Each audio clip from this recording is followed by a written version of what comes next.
just out here doing my weekly shop, and I just thought I'd quickly record a video because I thought this is really, really important. What do you think a supermarket has to do with a real estate business? I think this is a really interesting idea, and hopefully you'll see the connection too. I'll tell you more after this. So the connection is, a supermarket has small shops dotted absolutely everywhere, and they also have big, massive supermarkets as well. So the thing is, I went out shopping tonight and I thought, I just needed to get a few bits. I got my list, I got a few things I need to get. Do I go to the Metro, the little shop around the corner with the brand, or do I go to the big supermarket? Now I thought, I only need a few bits, I don't need that much. I'll just go to the Metro. It's just down the road, it's convenient, it's accessible. The only thing is, sometimes you pay a little bit extra because it's so convenient and so just literally round the corner. It's not exactly the same prices as you'd get in a big supermarket. So what I want to talk to you about today is, for your real estate business, all the different types of branding that's included in having a real estate business. Are you accessible? So I wanted to discuss today all the different aspects that's involved in being accessible. So let's start with option number 1. Do people know that your business exists? Do you have an online presence?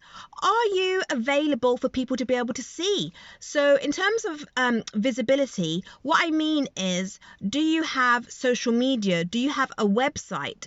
If you don't have necessarily a website or social media, do you have some sort of platform that people can go to find out a little bit more about you?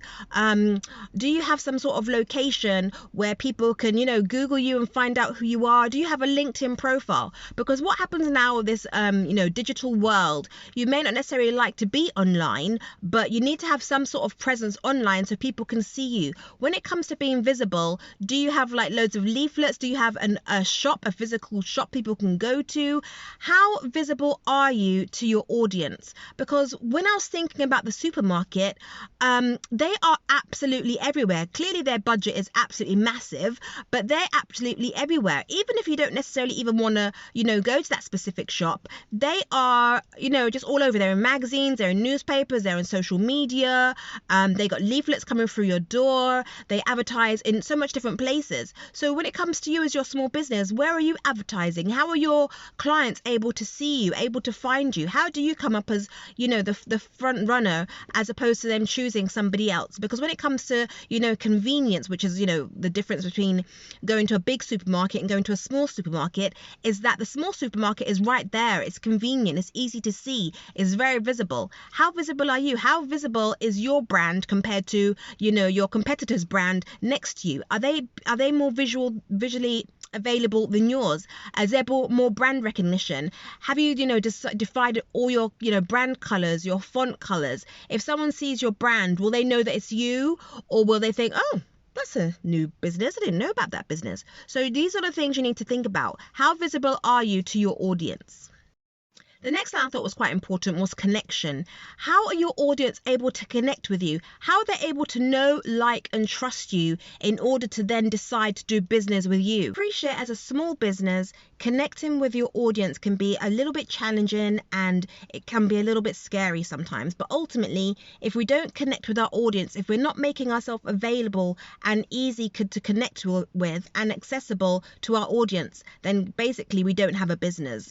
Ultimately, we need to ensure that our customers are able to find us, they're able to see us, they're able to get to know us and understand us, especially if the business that you have relies specifically and solely on you. So if, for example, you're a tradesperson, you're a plumber, you're an electrician, you don't have a team of people, it's literally you're just starting up, it's just you, then you need to make sure that you're in lots of different places so your customers can find you. Are you in places like Check a Trade? Are you in lots of like directory websites?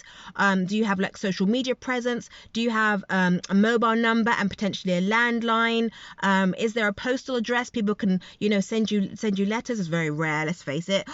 Is your email address visible for people to be able to send you emails and be able to just contact you? So building up know, like, and trust in your audience is extremely important when it comes to branding, and that's kind of what I was talking about when it comes to the supermarkets. The supermarkets has really made that easy for us to know, like, and trust them. There's so many supermarkets available available, and they're right literally under our noses. They've made it so convenient for us to go to them. They've got either the big massive stores where you can literally go and buy butter and then go and buy some shoes at the exact same time. They've given everything to us all in one place. We don't have to go to lots and lots of different places.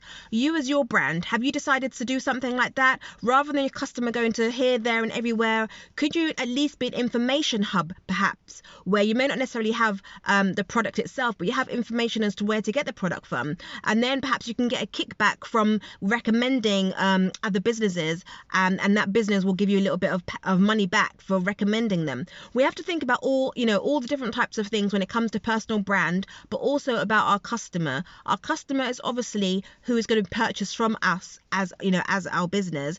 What are we giving them? How are we making our business accessible and available to them? Like I said, today was a very, very short video, but in case you're not aware, my name is Tanya Day. I've been a virtual assistant since 2012. I work with lots of property managers, estate agents, people in the property industry working in their back office, so they're able to concentrate on money generating tasks. So I'd really appreciate it if you got some information from today's video that you would like and subscribe to this video. You don't have to press a notification bell today because YouTube will notify you anyway, and hopefully I'll be able to share some more hints and tips with you in my next videos. Thank you.